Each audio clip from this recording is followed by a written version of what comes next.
오늘 찬송 부르면서 문득 그런 생각이 들었습니다. 그 미물의 한낱 미물인데요. 우리 집에 닭을 키우는데 청개가 지금 현재 2마리 있고요.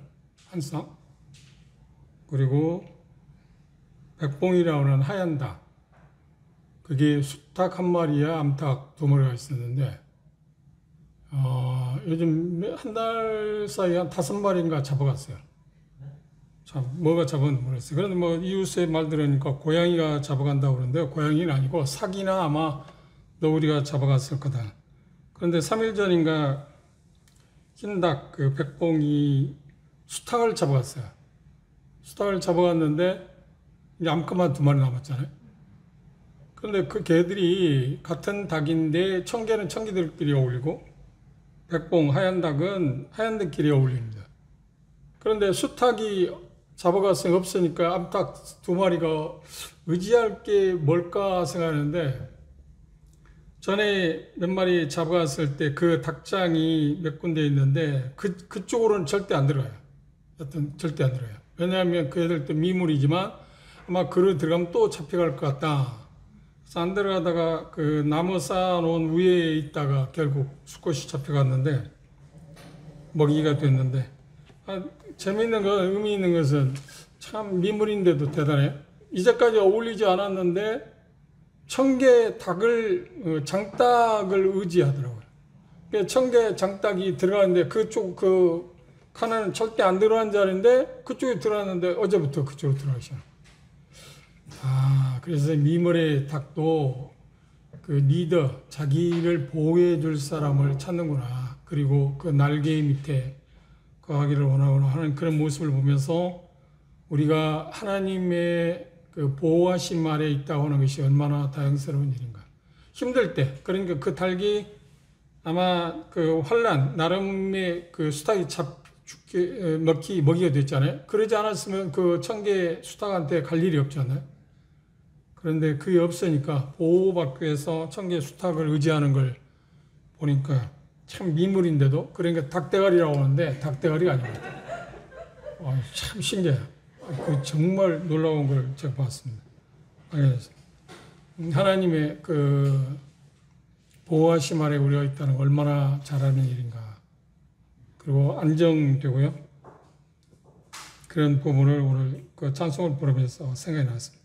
그 닭을 통해서 배우는 바가 주님께 저를 가르치는 바가 많았습니다. 오늘 데살로니가서 2장 끝부분을 보도록 하겠습니다.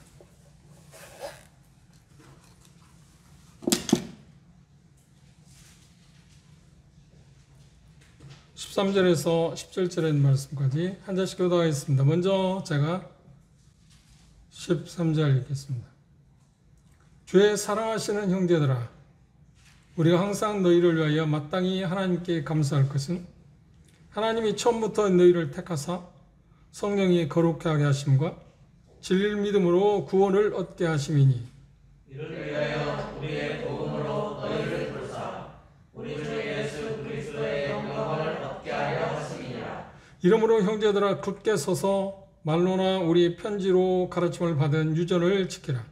우리 주 예수 그리스도와 우리를 사랑하시고 영원한 위로와 좋은 소망을 은혜로 주신 하나님 우리 아버지께서 함께 너희 마음을 위로하시고 모든 선한 일과 말에 굳게 하시기를 원하라.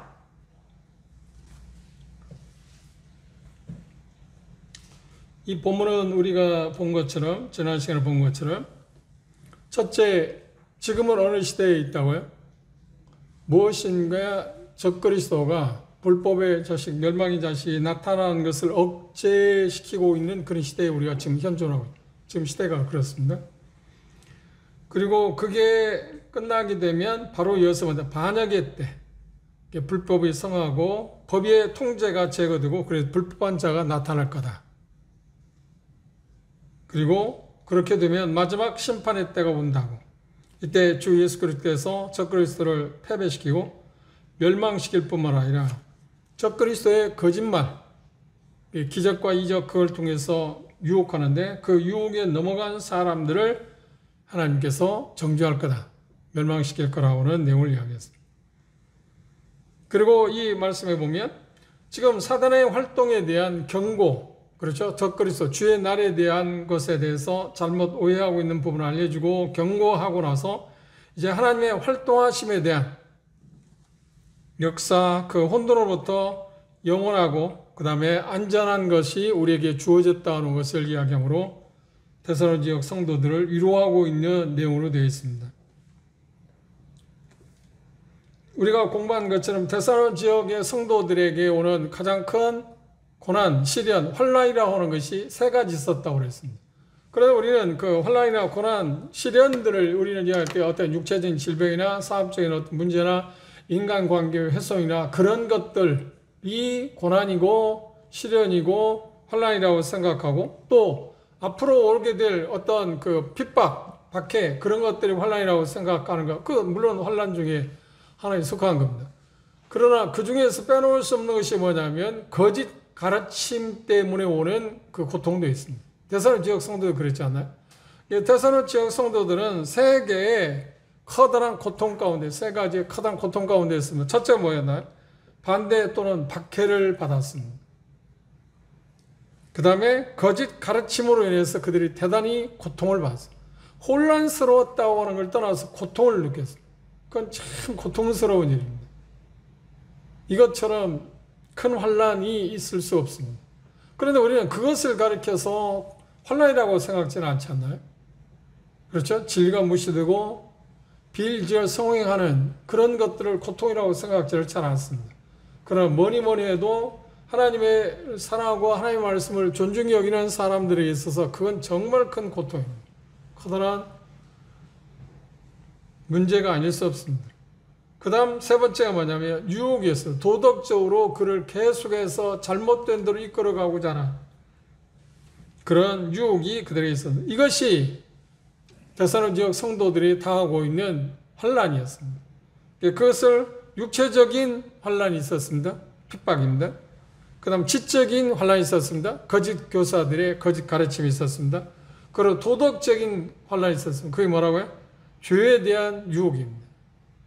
그런데 뭐니 해도 이 세 가지 다 대단히 커다란 고통스러운 거고 환난 가운데 우리가 손꼽을 수 있는 것입니다만 세 번째 말한 죄의 유혹, 죄로 말미암아서 넘어지고 죄로 말미암아서 유혹을 받아서 잘못된 길로 빠지게 된다는가 그런 것들이 우리에게 주는 그 고통은 정말 이루 말할 수 없는 것입니다. 그런데 대다수의 그리스도인들이 이것을 환난이라고 생각하지 않는 경우가 있습니다. 그런데 예수님께서 마태복음 24장 그런 표현을 했잖아요. 마지막 때 뭐가 문제라고요? 불법이 성하고 사랑이 식어질 거다. 하나님의 말씀이 무시되고 하나님의 말씀보다 다른 것이 더 존중되는 그런 시대, 그것이 마지막 때이라. 그러니까 환난 가운데 가장 커다란 환난의 종류라고 이야기하고 있습니다. 그런데 이 본문에서 바울 사도는 이 환난, 그 데살로니가 지역 성도들이 고통을 당하고 있는데 그들에게 네 개의 소망의 빛을 등불을 켜주고 있습니다. 지금 이 본문에서 말한 바가 바로 그것이다. 다른 말로 하면 견고함에 대한 확신을 하나님의 말씀을 통해서 심어주었습니다. 그 말하면 그들이 지금 어려움을 당하고 있지만 결국은 어떻게 할 거라고요? 여기 본문에 나온 것처럼 그리스도의 영광에 동참하게 될 거다. 결국은. 그걸 소망을 밝혀주고 그래서 이 본문에서 저도 새롭게 문자가 제게 왔습니다. 여기 평가인데 16절에 보면 했습니다. 우리 주 예수 그리스도와 우리를 사랑하시고 영원한 위로와 좋은 소망, 좋은 소망. 베드로는 이 좋은 소망을 말하면 복된 소망이라고 했습니다. 그걸 은혜로 우리에게 주셨다. 이 소망이라는 것은 복된 소망도 있고 여기 보면 좋은 소망이라고 표현했는데 그게 은혜로 우리에게 주어졌다. 이것이 뭐냐 하면 우리를 하나님께서 견고케 하실 거다. 그러니까 많은 시련과 환난이 있지만 결국 우리는 어떻게 그걸 이겨낼 거고 그 과정 가운데 실패하기도 하고 넘어지기도 하고 하긴 하겠지만 결국은 어떻게 할 거라? 승리하게 되어서 그리스도의 영광이 우리가 모두 다 참여하게 될 거다. 이 사실을 이야기하는, 이 진리를 이야기하는 이유는 뭔가요? 그 메시지를 듣게 될 때, 서신을 듣게 될, 보게 될 때 그들 마음가운데 안도감이 가졌을 겁니다. 아, 이제 됐다.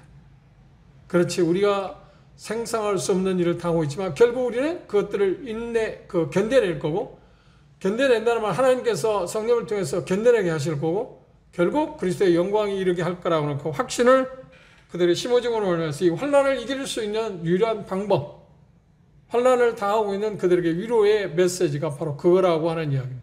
첫 번째, 바울사들은 이 환난을 겪고 있는, 고통을 갖고 있는 그 데살로니가 지역 형제 자매들을 위해서 긍휼의 말로 격려하고 있습니다. 여기 긍휼의 말이란 말이 뭐냐면 13절에 보시면 주의 사랑하시는 형제들아, 그들에 대해서 뭐라 하냐? 주님이 너희를 사랑한다. 주님이 너희를 사랑한다. 주의 사랑하시는 자들. 우리가 이미 공부를 했습니다. 노마스를 한번 볼까요? 노마스 1장에 노마에 있는 성도들에 대한 정체성에 대해서 바울사들은 이렇게 표현했습니다. 노마스 1장 7절 이하의 말씀입니다. 노마스 1장 7절에 보시면 노마에서 하나님의 사랑하심을 입고, 노마의 성도들의 정체성이 뭐라고요? 나는 누구인가? 바로 하나님의 사랑하심을 입은 자다. 이거 참 대단히 중요한 말이에요. 그렇죠? 그런데 우리의 삶 가운데 하나님의 사랑하심을 입은 자라고 하는 것을 잊고 사는 게 허다하지 않나요? 어떤 환난 가운데서 시련이 온다 할지라도 나는 하나님의 사랑하심을 입은 사람이란 정체성을 우리가 견고하게 붙잡을 수 있다고 하면 어때요? 그런 환난 그게 중요하지 않습니다. 문제가 되지 않을 것입니다. 그리고 그들의 정체성이 두 번째로 성도다. 거룩한 사람. 옳은 사람들. 그들의 정체성에 대해서 이야기했습니다. 그리고 세 번째는 뭔가요? 여기 보면 그리스도로 진짜 은혜와 평강이 있다. 은혜 아래, 평강 아래 그들이 있다. 그걸 누리고 있다. 그걸 받고 그리고 누리고 있는 사람이다. 그런데 실상은 여기 데살로니가 지역 성도들이 보면 은혜와 평강을 누리고 있는 사람들임에 불구하고 가시로 현실적으로 뭐가 왔다고요? 그들에게 환난이 있었어요. 환난이라는 것이 오니까 그 은혜와 평강이라는 그 샬롬이라고 그랬습니다. 그걸 누리고 있는 것이 묻혀버렸습니다. 우리 삶도 그렇지 않나요? 환난이 우리에게 주어진 그 놀라운 소망을 묻어버리려고 합니다. 그걸 잠식시키려고 합니다. 그런데 그것에 우리는 절대로 넘어가면 안 됩니다. 다시 말하면 무릎을 꿇으면 안 됩니다. 그래 바울사도는 이 말씀에서 그러지 마라. 그리고 이 격려의 말로서 그들에 대해서 이야기를 하고 있는데, 빛을 발하고 있는데, 그들은 어떤 사람이라고요? 하나님의 사랑하심을 입은 사람입니다. 너희들은 하나님의 사랑하심을, 그러면 환난과 곤고 어려움을 당하고 있는 사람들, 내가 하나님의 사랑하심을 입었다는 그 메시지가 그들에게 위로가 될까요? 정말 위로가 되죠. 왜냐하면 우리가 그동안 공부한 것처럼 우리가 환난, 고난, 고통을 당하게 될 때 즉각적인 반응은, 우리 마음 가운데 즉각적인 반응은 뭔가요? 하나님이 나를 위하시면 이런 일이라는가? 하나님이 정말 나를 사랑하시는가? 그게 우리의 마음이지 않나요? 그것 때문에 그들에 대해서 말하면 너희는 하나님의 사랑하심을 입은 사람이야 라고 다시 재차 강조하겠습니다. 어떤 어려움이 있을지라도 하나님의 사랑하심을 입은 자라고 하는 것을, 내 신분, 내 정체성을 확인하게 되면 그것들을 우리 이길 수 있죠. 왜요? 하나님이 나를 사랑하시기 때문에 그걸 감당하게 하실 거 아닙니까? 그리고 결국은 그걸 벗어나게 할 거 아닙니까?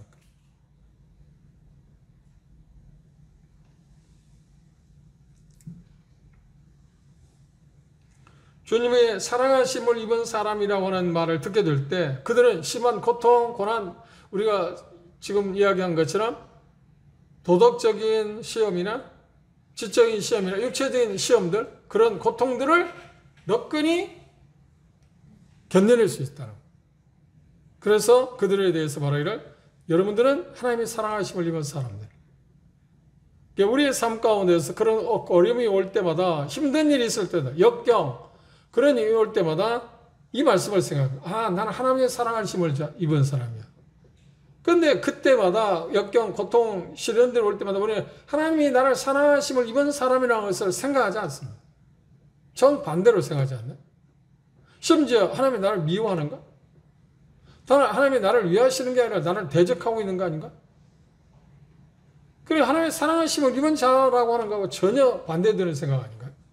그래서 바울사들은 그걸 먼저 이야기했어요. 두 번째로, 그들을 이루하기 위해서 여기 표현 가운데 보면 이렇게 표현했습니다. 교훈의 말로 그들을 격려하고 있습니다. 교훈의 말 가운데 하나님의 약속에 초점을 맞췄습니다. 우리가 우리의 삶을 살아가는 일에 있어서 환난 시련을 겪게 될 때 그걸 이길 수 있는 확실한 어떤 힘, 동력은 어디에 있는가요? 그렇습니다. 하나님의 말씀입니다. 하나님의 말씀을 붙잡는 것입니다. 그 가운데서 견고하게 쓸 수 있는, 넘어지지 않을 수 있는 것은 하나님의 말씀을 붙잡는 것입니다. 그래 바울사는 이 말씀에서 하나님의 말씀을 그들에게 초점을 맞추게 했습니다. 그런데 그 말씀 가운데 보면 13절, 14절 보면 그렇게 표현했습니다. 이거 세 가지로 이야기했는데 뭐라고 이야기했나요? 여러분들은 하나님의 택하심을 입은 사람입니다. 그것도 여기 표현 가운데 뭐라고 했나요? 주의 선하시는지나 우리가 항상 너희를 위하여 마땅히 하나님께 감사할 것은 하나님이 처음부터 너희를 택했다. 처음부터란 말이에요. 에베소 1장에 있는 것은 창세 전부터 여러분들을 택했다. 그러니까 순간적으로 그냥 언뜻 지나가다 우리를 택한 게 아니라 창세 전부터 하나님의 계획 가운데 우리를 선택했다는 거죠. 이건 정말 놀라운 거 아닌가요? 그리고 사실이고요. 두 번째 뭔가요? 그래서 선택했을 뿐만 아니라 성령의 거룩하게 하심과 그래서 여기 보면 진리의 믿음으로 구원을 얻게 하셨다.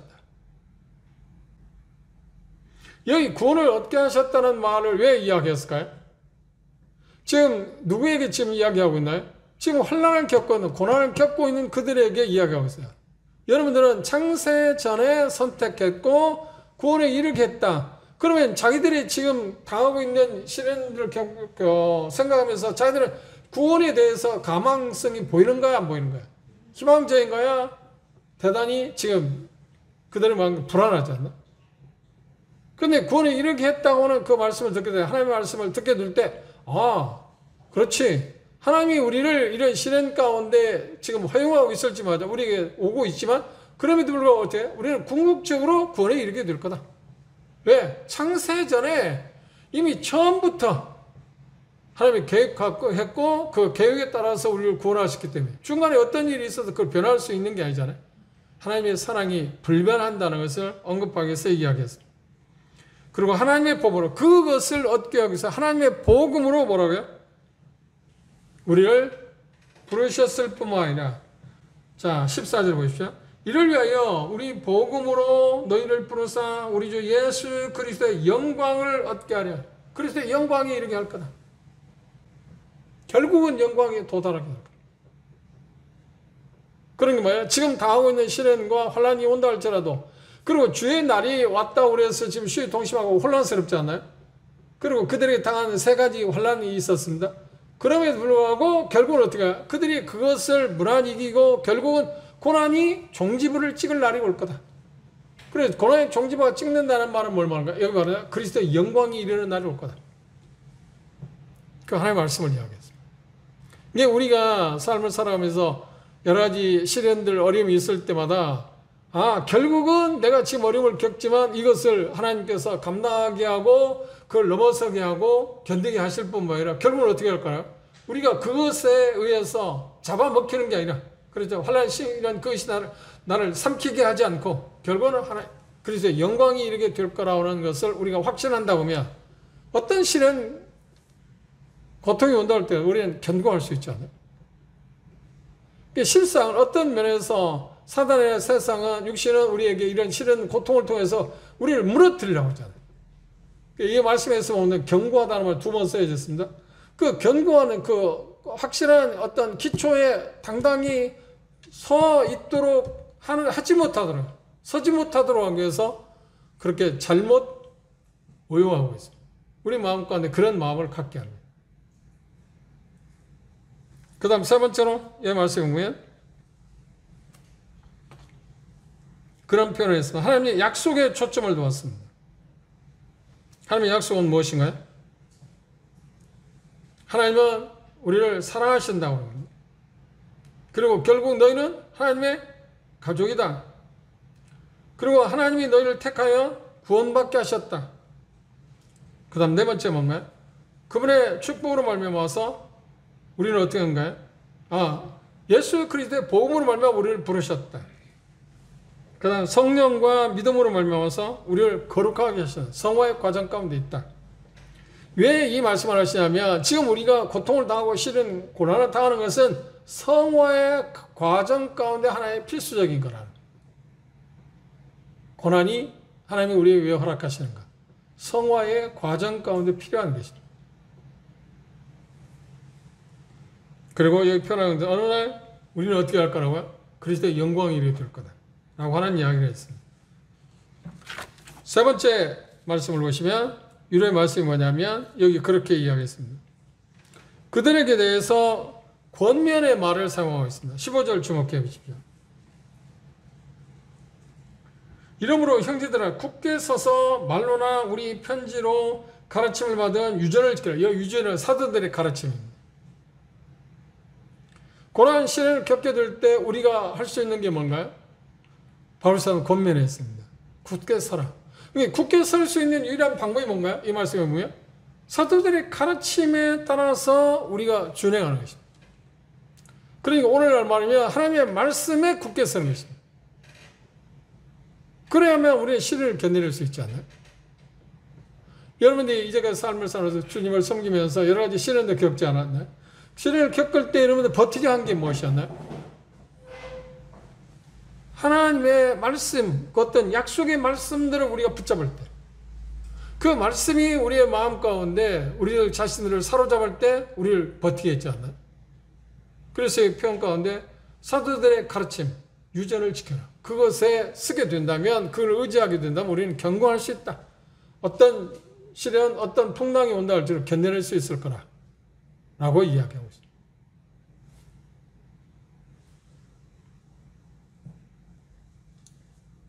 우리는 저도 그렇고 대다수가 고통, 고난이 오면 어떻게 해요? 우리 빨리 도망가려고 하잖아요. 이거 빨리 어떻게 벗어나면 좋을까? 그게 우리의 관심사잖아요.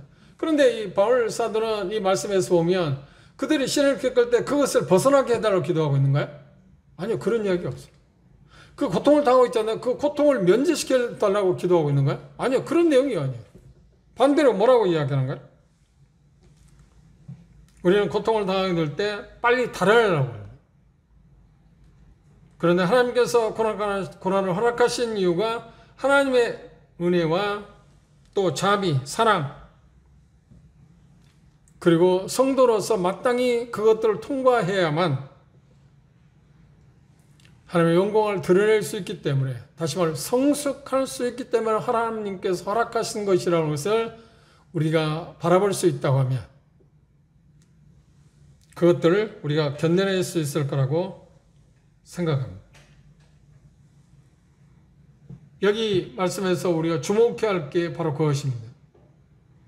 그리고 네 번째로 바울사도는 그들이 어려움을 겪고 있는 그들에 대해서 위로하고 격려하고 충분히 견고하게 하기 위해서 하는 게 뭔가요? 중보의 기도를 하고 있습니다. 주님께 맡기고 있습니다.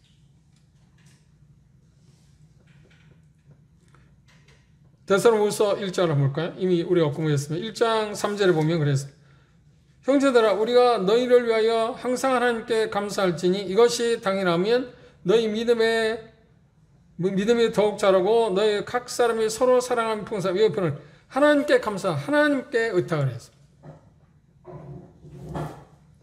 그리고 11절을 보시면 1장 11절에 보면 비슷한 이야기를 했습니다. 데살로니가서 1장 11절.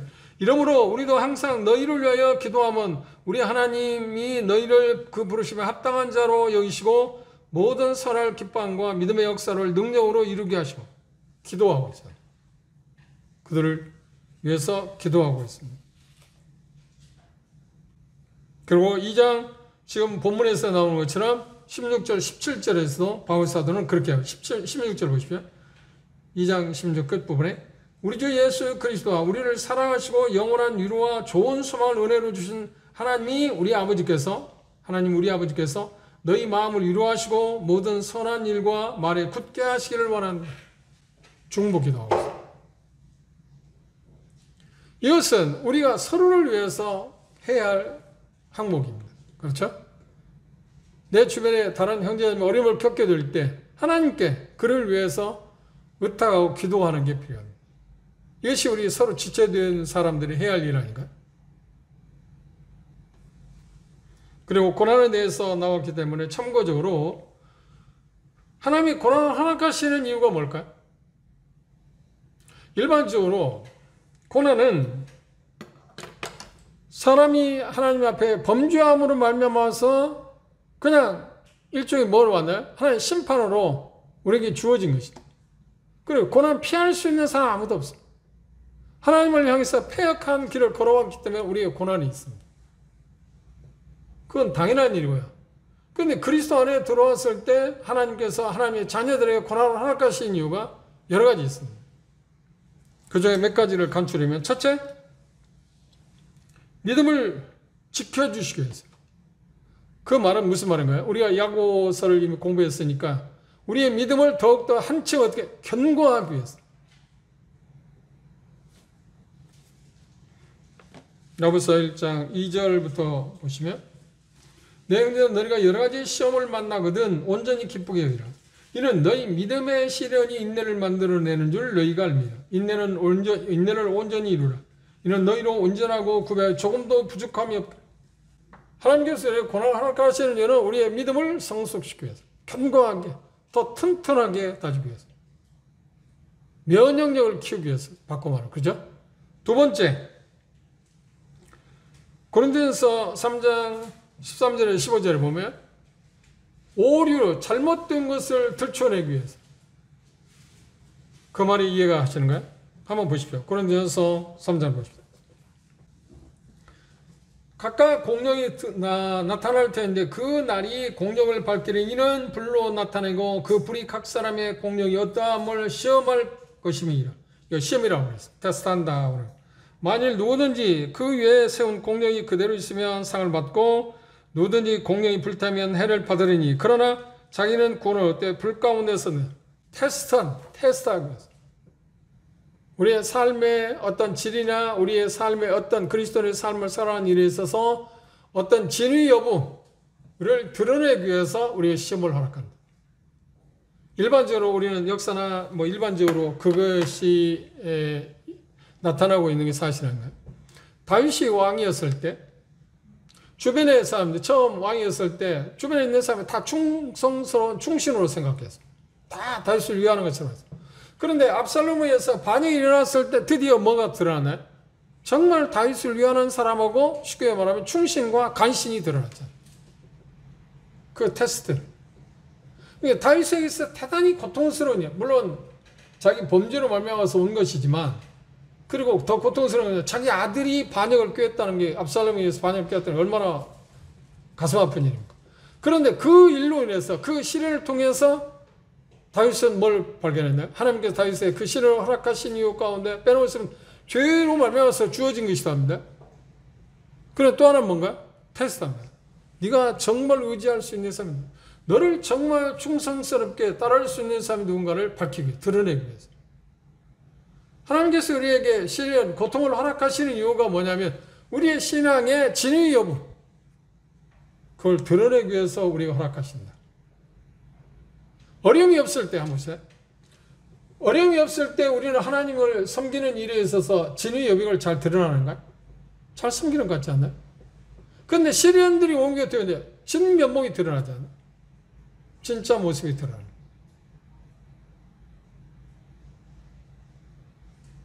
그 모습보다 여러 가지죠. 모이면 안 나온다든지, 또 원망한다든지, 그리고 신앙 주님을 잘 섬기는 것 같이 보이지만 그렇지 않은 그 유선적인 모습이 드러나는데 그걸 통해서 자기 모습이 드러나는 그게 시련, 그 고통을 통해서 가능하죠. 그리고 고통을 우리에게 허락하시는 것 빼놓을 수 없는 것이 뭐냐면 우리가 그렇게 수없이 경험해요.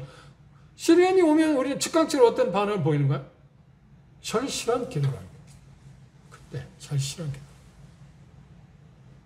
하나님을 정말 의지하게. 우리 인간이 우리가 할 수 있는 어떤 힘이 있다고 생각할 때 하나님을 의지하지 않지만 우리 인간의 내 자신의 힘을 떠나면 우리가 할 수 있는 어떤 일을 벗어나게 되면 우리는 전적으로 하나님을 의지할 수밖에 없죠.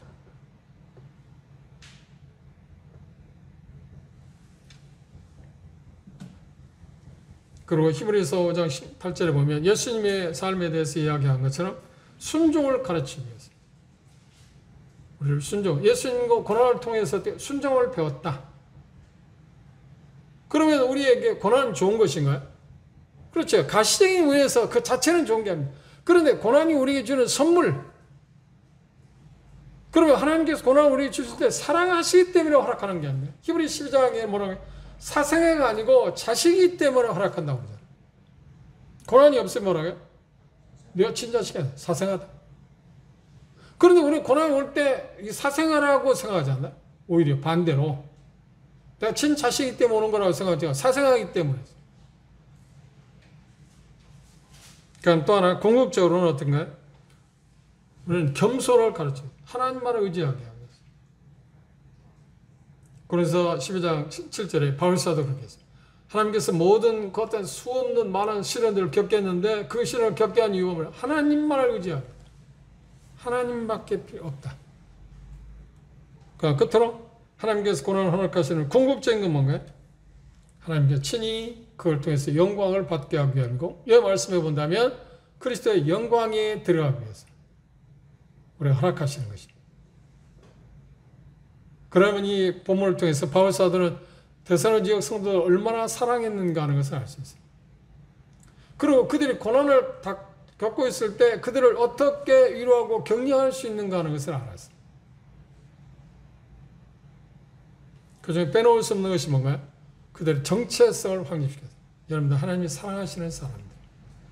그리고 처음부터 창세 전부터 여러분을 택해서 성령을 통해서 복음을 통해서 여러분들 부르시고 구원받게 하셨고 결국은 그리스도의 영광이 이르게 할 거예요.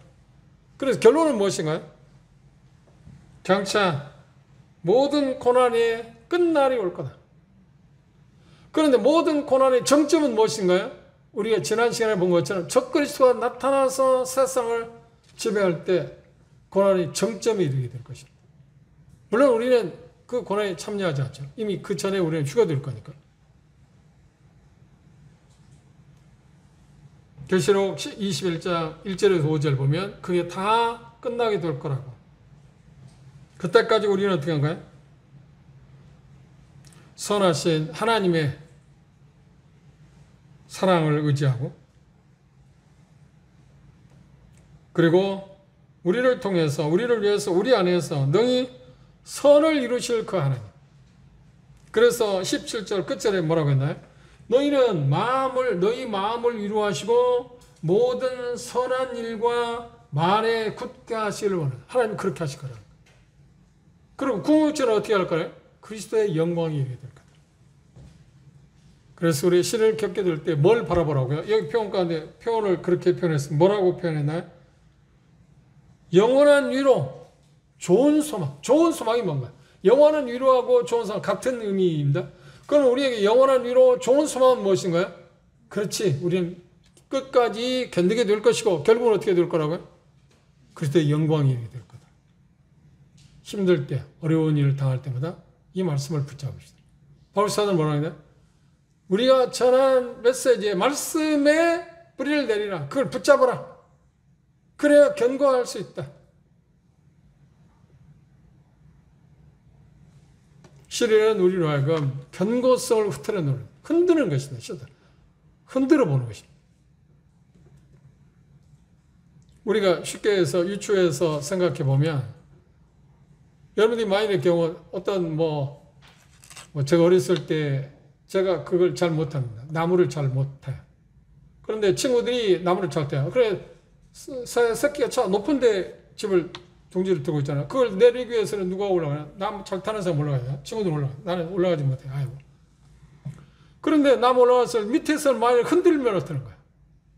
안 떨어지려고 돼. 자기 있는 힘을 당해서 잡는 거 아닙니까? 우리가 신을 당할 때 어떻게 어쩔 수 없이 그분을 잡아요. 사생결단. 그렇죠? 그리고 그게 크면 클수록 더 사생결단. 온 힘을 다하기 위해. 온 힘을 다하기.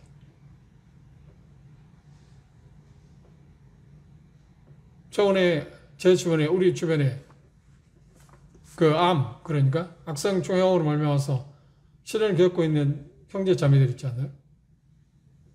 그런데 그분의 사람들에게서 나타나는 특징이 뭔가요? 그렇지.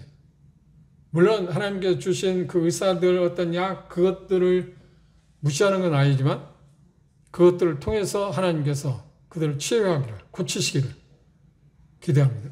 그리고 어떻게 합니까? 그분을 붙잡습니다.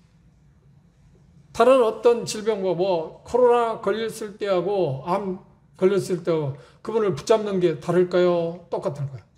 전혀 다르죠. 전혀. 그리고 전담할 때 뭐 암 종류 가운데 여러 가지 있는데 일기다 하면 일기다 오고 이제 불과 당신은 너무 악화되게 되면 뭐 전이 되고 악화되게 되면 3개월밖에 못 산다고 하면 일기라고 하는 판정을 받을 때 이제 마지막 3개월밖에 못 남았다고 할 때 누가 더 하나님 더 강하게 붙잡겠나요? 후자 아닌가? 그거 어쩔 수 없어요. 그건 어쩔 수 없어요.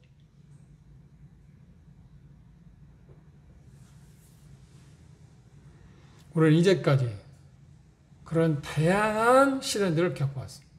그런데 지금 우리 모습을 보십시오. 그런 시련들을 당할 때 우리는 죽을 줄 알았잖아요. 감당할 수 없을 거라고 생각하잖아요. 그런데 어떻게 하나님 감당하게 하셨잖아요. 그리고 지금 우리는 건재하고 있어요. 앞으로도 우리가 당한 그 어떤 것들보다 더 큰 것이 올 수 있을 겁니다. 그런데 결국은 어떤가요? 결국은 감당하게 하신다. 그리고 피하게 해주실 거다. 그리고 이 세상에서 그것을 우리가 감당하지 못하게 할지라도 이 세상에 감당하지 못하는 것은 어떤 부름을 받는다는 이야기였습니다. 그런데 궁극적으로 어떻게 해요? 궁극적으로 우리는 어떻게 해요? 감당하는 사람이 되는 게 아닌가요? 그래서 영광이 이렇게 되는 거 아닌가요? 단지 뭐예요? 시간적인 차이만 있을 뿐이지. 고통을 느끼는 정도의 차이만 있을 뿐이지. 죽음에 이르는 건 다양하지 않나요?